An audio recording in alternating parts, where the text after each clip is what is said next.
Good day everyone. Today let me teach you one new method of integration. Okay, that method is called integration by parts.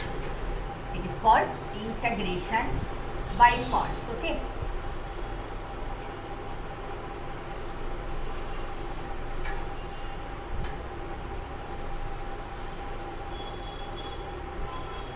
We will use this method for 2-3 categories of sums. First, let us take one simple one. That is, you all know you have a formula for differentiation of log x. You know it is 1 by x. Whereas you don't have a formula for integrating log x. You don't have a straight formula, right?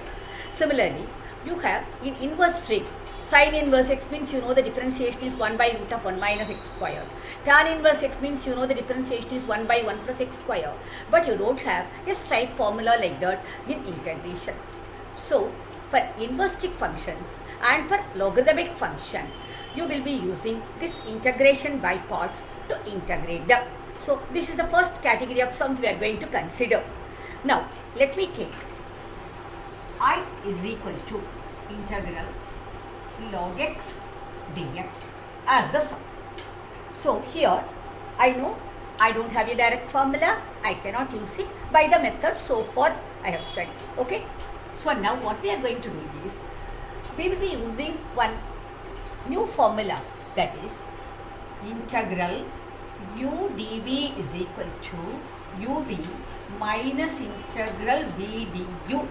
This is the main formula we will be using in any sum which we do by integration by parts. Okay, integral u dv, this will be your given sum. The answer will be uv minus integral v du. This part will be easily integrable for you. So here you should know what is then u function, what is dv, like that. So now if you come to this sum, you know here log x is the only term and you have a dx. That denotes that you are going to integrate it with respect to x. That is the meaning, right? So now this function, the single function, that you take it as u function. So my u is log x. What is left out now? Only dx. So now I have to take my dv is dx. It is very simple. So now the u dv, that is nothing but log x dx, that is your LHS. So the LHS will always be your sum given, that is I. So now if I use that formula, the left hand side is my I. Now I have to come to these sides. So I should now know what is my v. I should know what is the du also. So let me differentiate this and let me integrate this. If I differentiate, I will be getting what is du. Du will be 1 by x dx. Now here to get v, I have to integrate this. So I will be getting now v is equal to x. Okay. So now if you have differentiated your u function, you get your du. If you integrate your dv function, you get v is equal to x. Now let us come to that formula. So the left hand side I told you already, it is going to be I. That is equal to uv, that will be log x into x. But if you write log x into x, you might multiply that x with that log x, that you shouldn't do. So you better write it as x log x, right? Nothing wrong in writing that. Log x into x and x into log x are same.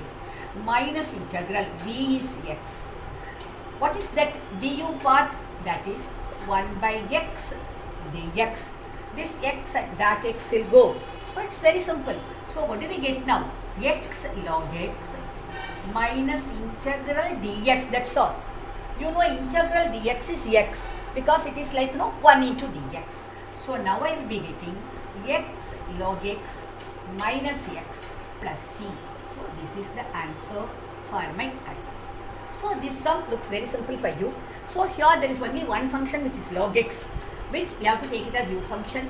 So the dv is dx. Differentiate u function, integrate the dv function, use this formula, integral u dv is equal to uv minus integral v du. Then you get the result. You get I is equal to x log x minus x plus c. Hope this sum is clear to you.